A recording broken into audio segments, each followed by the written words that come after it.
सच्चिदानंद रूपाय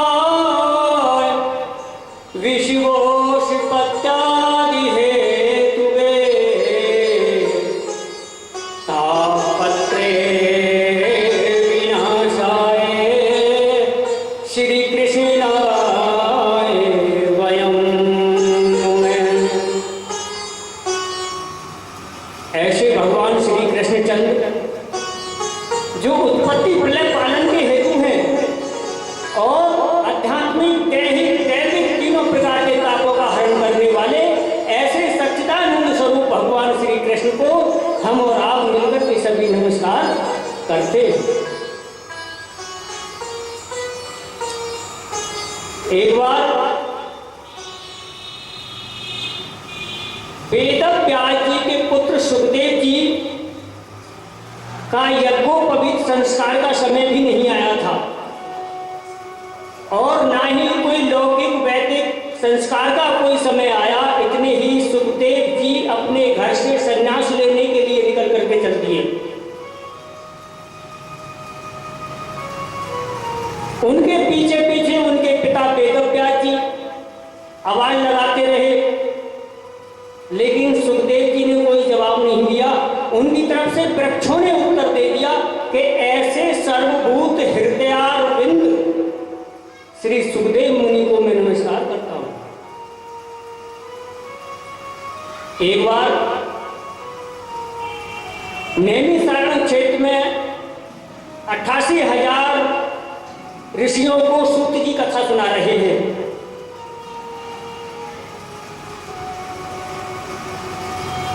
सौनकादियों ने कहा,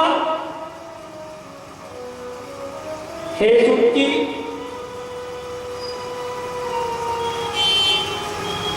हमें हमारे कानों के लिए रसायन अमृत स्वरूप ऐसी सारगर्भित कथा सुनाइए जो हमारे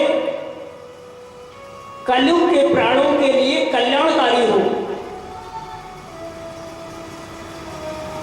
और भक्ति ज्ञान वैराग से होने वाले विवेक की वृद्धि किस प्रकार होती है और लोग कलयुग में आसुरी स्वभाव के होते चले जा रहे हैं, उनको दैवी शक्ति संपन्न बनाने का उपाय क्या है।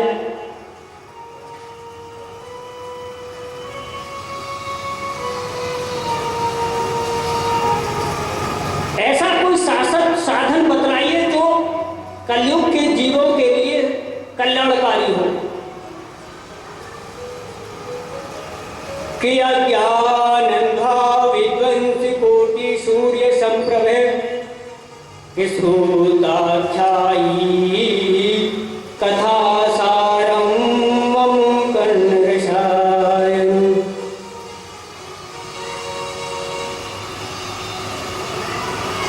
सौनकादि ने कहा, प्रभु कोई हमें चिंतामणि दे दे तो हमारी चिंताओं का हरण हो सकता है, और कोई कल्प वृक्ष दे दे तो हमें स्वर्ग आदि की प्राप्ति हो सकती है, स्वर्ग की संपत्ति हमें प्राप्त हो सकती है। लेकिन किसी प्रसन्न हो जाए तो योग दुर्लभ वैकुंठ यूं ही दे दिया करते हैं।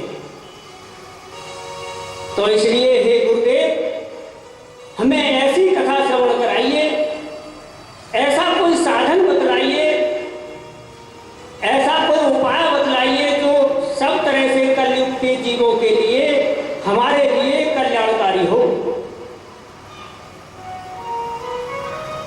सूत जी ने कहा, हे सौनकादियों, तुमने यह प्रश्न अपने लिए नहीं, ये संपूर्ण संसार के जीवों के लिए कलकाल में जो परेशान हो रहे हैं उन लोगों के लिए ये बहुत ही अति अच्छा प्रश्न किया है। इससे ये मालूम होता है कि भगवान के प्रति तुम में कितना अगाध प्रेम है कि कालौ व्याल मुख ग्रास त्रास दीनिर्नाश हेतुवे कि काल व्याल मुख ग्रास त्रास दीनिर्नाश हेतुवे कि श्रीमद्भागवतम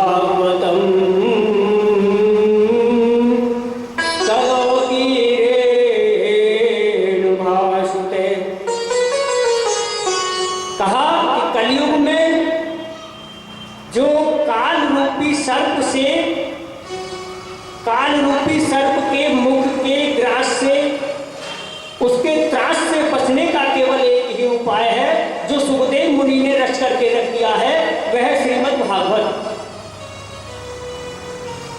मन की शुद्धि के लिए इससे और कोई अच्छा उपाय नहीं है। और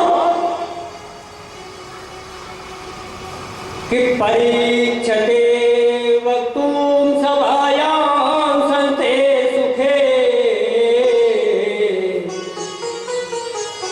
कि सुधा कुंभम गृहीत्वैव देवास्त्र समागमन। कि जिस समय सुखदेव जी राजा परीक्षित को कथा सुना रहे हैं,